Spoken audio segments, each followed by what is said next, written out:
Good afternoon. The Federal Open Market Committee concluded a two-day meeting earlier today. As you already know from our statement, the committee decided, starting next month, to modestly reduce the pace at which it is increasing the size of the Federal Reserve's balance sheet.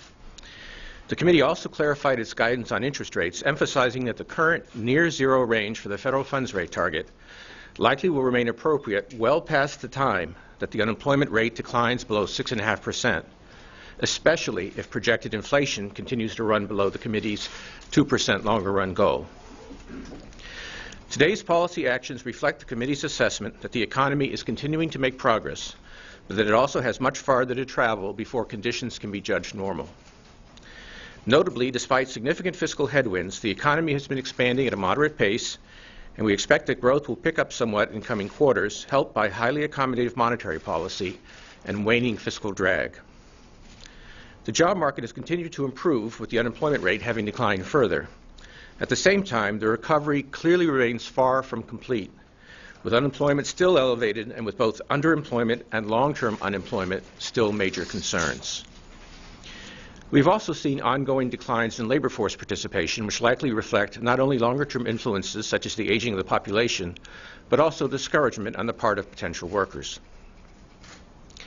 Inflation has been running below the committee's longer-run objective of 2%. The committee recognizes that inflation persistently below its objective could pose risks to economic performance and is monitoring inflation developments carefully for evidence that inflation will move back toward its objective over time. This outlook is broadly consistent with individual economic projections submitted in conjunction with this meeting by the 17 FOMC participants, 5 board members, and 12 Reserve Bank presidents. As always, each participant's projections are conditioned on his or her own view of appropriate monetary policy. FOMC participants generally expect economic growth to pick up somewhat over the next few years. Their projections for increases in gross domestic product have a central tendency of 2.2 to 2.3% for 2013, rising to between 2.8 and 3.2% for next year, with similar growth estimates for 2015 and 2016. Participants see the unemployment rate, which was 7% in November, as continuing to decline.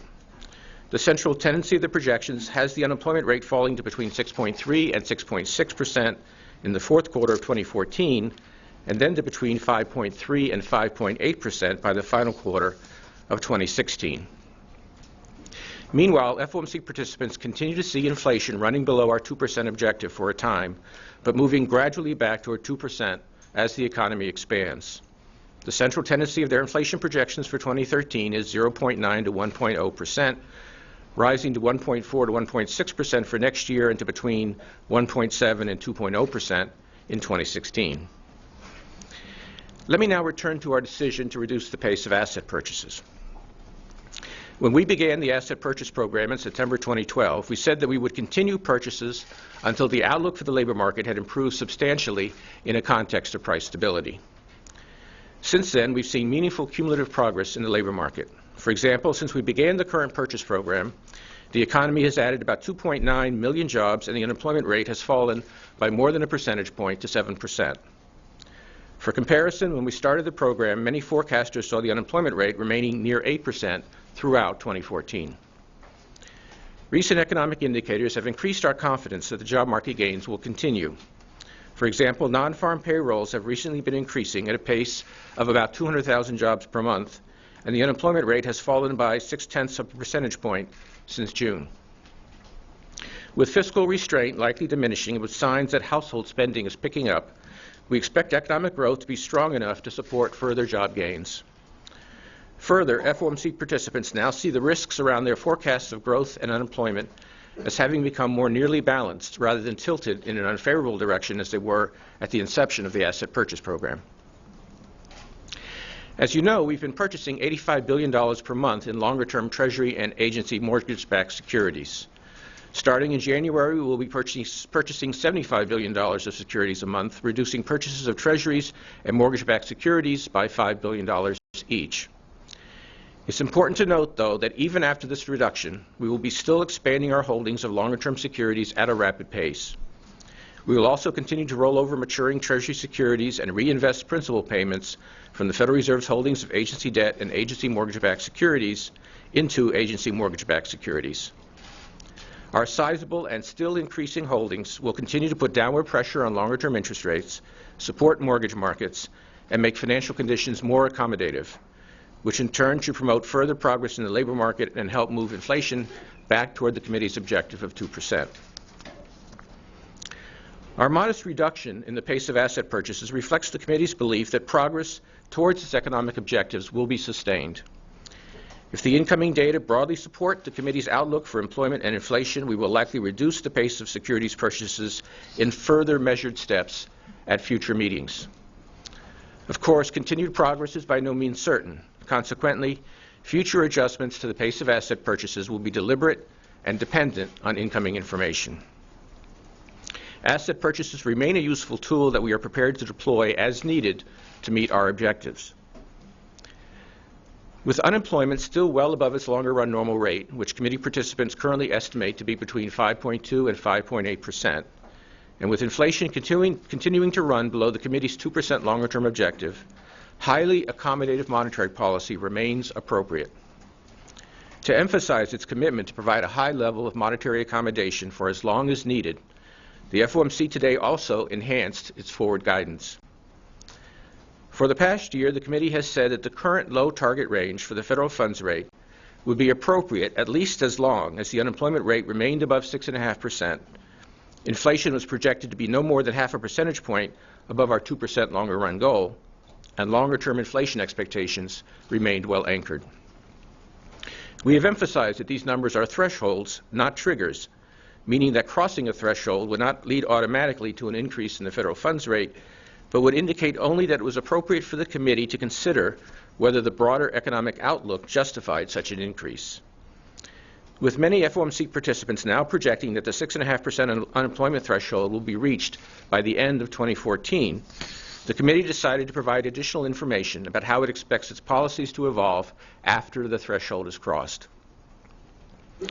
Based on its assessment of current conditions in the outlook, which is informed by a range of indicators, including measures of labor market conditions, financial conditions, and inflation pressures, the committee now anticipates it will likely be appropriate to maintain the current federal funds rate target well past the time that the unemployment rate declines to below 6.5%, especially if projected inflation continues to run below its 2% goal.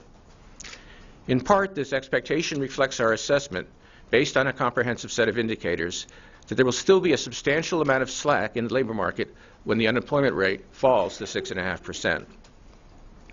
This continuing job market slack imposes heavy costs on the unemployed and the underemployed and their families, and reduces our nation's productive capacity, warranting our ongoing highly accommodative policy. But as the last phrase of the enhanced guidance underscores, the prospects for inflation provide another reason to keep policy accommodative. The committee is determined to avoid inflation that is too low, as well as inflation that is too high, and it anticipates keeping rates low at least until it sees inflation clearly moving back toward its 2% objective. Our forward guidance is reflected in committee participants' latest projections for the path of the federal funds rate. Although the central tendency of the projected unemployment rate for the fourth quarter of next year encompasses 6.5%, 15 of 17 FOMC participants do not expect a rate increase before 2015. Most see our target for the federal funds rate as rising only modestly in 2015, while 3 do not see an increase until 2016. For all participants, the median projection for the federal funds rate is 75 basis points at the end of 2015 and 1.75% at the end of 2016. In summary, reflecting cumulative progress and an improved outlook for the job market, the committee decided today to modestly reduce the monthly pace at which it is adding to the longer-term securities on its balance sheet. If incoming information supports the committee's expectation of further progress towards its objectives, the committee is likely to reduce the pace of monthly purchases in further measured steps in future meetings. However, the process will be deliberate and data-dependent. Asset purchases are not on a preset course. The FOMC also provided additional guidance on future short-term interest rates, stating that it expects to maintain the federal funds target in its current near-zero range well past the time that the unemployment rate falls below 6.5%, especially if projected inflation continues to run below 2%. The Federal Reserve's enhanced guidance about its policy intentions and a substantial and still increasing holdings of longer-term securities will ensure that monetary policy remains highly accommodative, consistent with the pursuit of its mandated objectives of maximum employment and price stability. Thank you. I'll be glad to take your questions.